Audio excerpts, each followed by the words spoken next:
Welcome back to another technical deep dive here in the debug zone. Today, we're tackling a big question and breaking it down with insights from other users. Hopefully this clears up some misconceptions and helps you get the answer you need. So buckle up, stay a little curious, and let's jump right in.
And that's a wrap.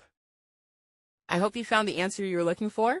If you did, take a second to hit that subscribe button. It really helps out. And let me know in the comments which solution worked best for you. See you next time in the debug zone.